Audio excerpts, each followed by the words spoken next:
Hi, this is Alex from PHP Academy, and this is another video tutorial for the new Boston.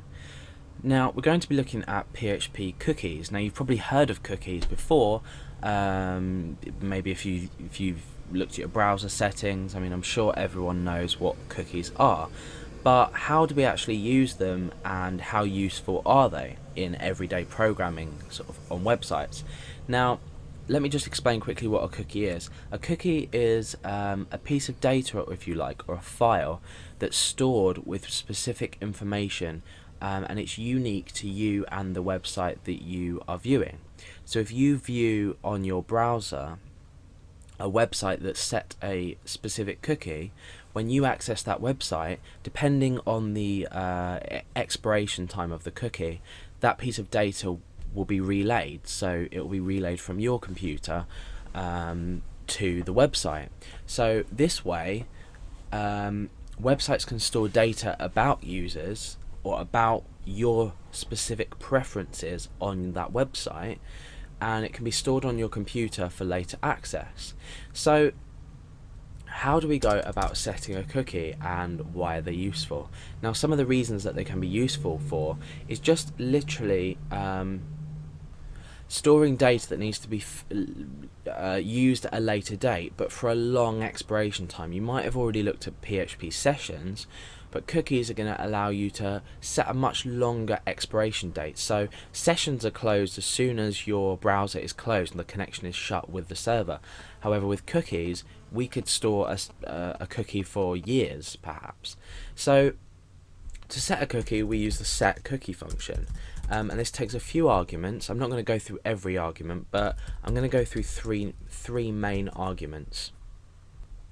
And the three main arguments we're going to look at are, first of all, the name of the cookie that you're setting, then the value, and then the expiration date, so the time in which the cookie is going to be valid for. Now, remember when we looked at sessions, if you have looked at sessions, you did something similar to this. We had the name of the session here, and then the value here. Or rather, this is going to be called the key and the value. Now, with set cookies, we just use this one function to set the cookie. The name of it's here, so I could say username. Here's going to be the value, so I'm going to say Alex. Now, the expiration time is a bit different. You need to think about this logically, and it's by default in seconds. So if, for example, I was to set a session cookie with the value of 60 here as an argument, that's going to make this cookie last for 60 seconds, and after that it's no longer going to be valid. So we can test this. I'm going to create a session cookie with the value of 5.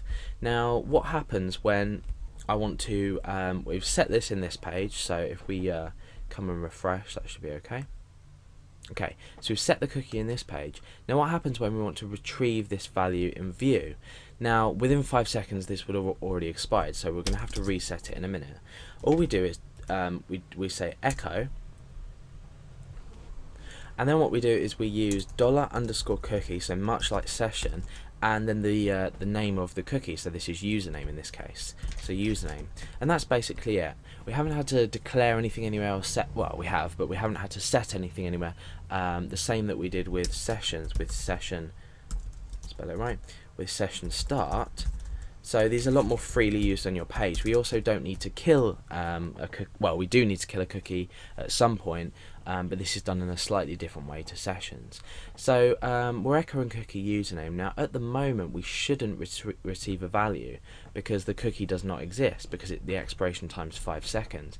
So if I go back to set again, here, so in this page we can reset, or refresh rather, and then what we can do is, before the 5 seconds are over, we can quickly come back to view. Oh no, maybe let's just change that to 10. Set.php, so that's hopefully set the cookie, and now into view.php. Okay, and it's not working, so let's think why that could be.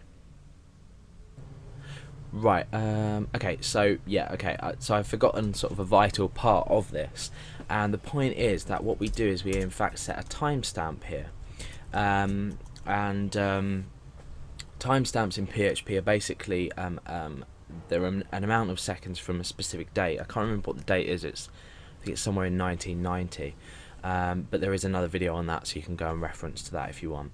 So what we would do is to access a timestamp, originally we would use time equals timestamp, whereas time now is just a variable that I've set.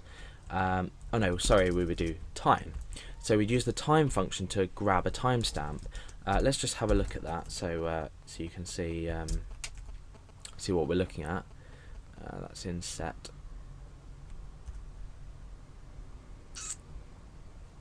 So echo that out. Okay, so we have our timestamp here, which is a long number. Now what we do is when we set a cookie, we set it from the current time, so we can use this function within this function here, but then we add on the amount of seconds we want for it to expire. So then what can happen is we can do a check. It will automatically do it for us, but it will check against the timestamp plus 10. So it will check 10 seconds from now. So apologies for getting that wrong before, but it's just one minor thing I forgot. So let's test this out again. So so we've got set.php. Let's refresh. Now the cookie has been set. We come into view.php and you can see that it's been set.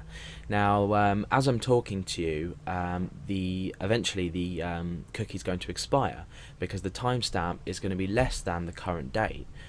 So if I refresh again, I think that should go. Yeah, so now our cookie has expired. So you can understand now the use of this for login systems, where you say, you know, you might log your user in default by an hour, but you might have a check box to say keep me logged in for, you know, keep me logged in or something, and then that would keep the user logged in for maybe a month, 2 months. You could set it up to sort of a period of a year if you wanted to say constantly keep them logged in.